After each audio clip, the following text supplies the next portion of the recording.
Meron akong ikukwento. Sa isang malayong kaharian, meron daw isang hari na napakabait, mapagmahal, at siya ay isang napakatmatuwid na hari. Kilalang kilala siya dun sa kaharian nila na mabait siya, mapagmahal siya, but meron siyang paninindigan na pag may kasalanan ka, kailangan mong pagbayaran ng kasalanan mo. Matuwid. Biglang nalaman ng kaharian na ninanakawan pala tong hari na to. Napapansin ng kaharian na may mga nawawala dun sa kayamanan ng hari. At ang naging desisyon ng hari na kung sino man ang makakahuli sa nagnanakaw sa kanyang kayamanan ay paparusahan ng 40 latigo.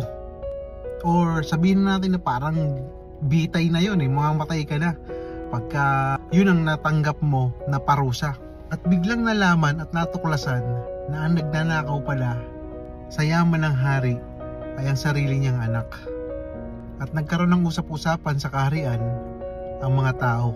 Sinabi ng mga tao na paano ngayon tutuparin ng hari ang sinabi niya na papatayin or bibitayin ang sino mang malaman na nagnakaw ng kayamanan niya. But iniisip nila na mapagmahal ang hari. Sobrang pagmamahal niya sa anak niya, paano niya gagawin yon? Kaya nag-iisip ang mga tao kung paano ipapatupad ng hari ang kanyang sinabi. At dinala na nga sa harapan ng maraming tao ang anak ng hari. At the moment na lalatiguhin na yung kanyang likod, biglang sumigaw ang hari. At sabi niya, itigil mo yan! Nagulat ngayon yung mga tao. Biglang tumayo ang hari. Hinubad niya ang kanyang balabal, tinanggal niya ang kanyang korona, at pumunta siya doon sa anak niya at niyakap niya ang kanyang anak. Nagulat ngayon yung mga tao, gulat na gulat sila sa ginawa ng hari. Tsaka lumingon yung hari doon sa tagalatigo. Ang sabi niya, sige na, ngayon na, latiguhin mo na siya. Ang sabi nung tagalatigo, mahal na hari, paano ko kayo lalatiguhin? Nandyan po kayo. Sige na, latiguhin mo na siya. So anong nangyari, nilatigo nga ng 40 beses yung bata. Pero dahil yung tatay niya or yung mahal na hari ang humahawak sa kanya or yumayakap sa kanya, yung tatay niya ang tinatamaan ng latigo na dapat ay sa kanya napupunta. 40 latigo ang tinanggap ng hari. At pagkatapos nun, hinang-hina yung hari. Halos malagot na yung hininga niya sa sobrang dami ng latigo na tinanggap niya. At ang sinabi niya sa mga tao, bayad na ang kasalanan ng aking anak. Alam mo ba kapatid na ganyan-ganyan ang ginawa sa iyo ng Panginoong Hesus? Hinubad niya ang kanyang pagiging hari para siya ang umako ng kasalanan na ginawa lahat natin. Romans 5:8, ipinakita daw ng ating Panginoong Diyos ang pagmamahal niya sa atin sa pamamagitan ng kanyang anak, na namatay yung kanyang anak dahil sa ating mga kasalanan. Grabe. Kung iisipin natin tayo yung mga makasalanan, pero si Jesus yung umako ng lahat ng kasalanan na ginawa natin. Isaiah 53:5, di ba? Sabi doon, siya daw yung nasugatan dahil sa mga pagsuway natin, at siya yung nadurog dahil sa ating mga kasalanan.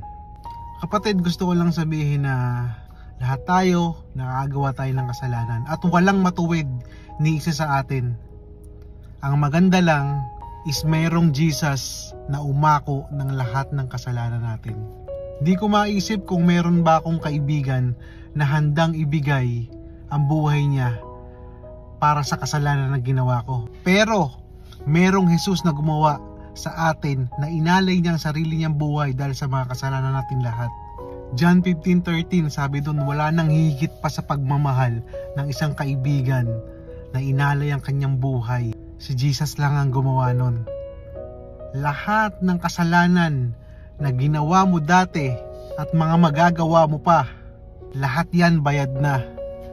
Ang gusto lang ni Jesus, kasama mo siya sa lahat ng paglakad mo dito sa mundong ito. Wag na wag mong iisipin na porket nagkakasala ka ay hindi ka karapat-dapat para sa pagmamahal ng Panginoong Hesus. Mahal na mahal na mahal na mahal niya tayong lahat. Kahit ano pa yung mga pinagdaanan natin, hindi niya naaalalahanin yon. Ang importante na ngayon ay kung ano yung ginagawa mo.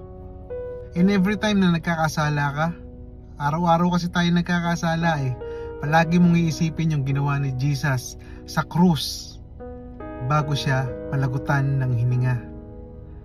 Ang sabi niya, "It is finished."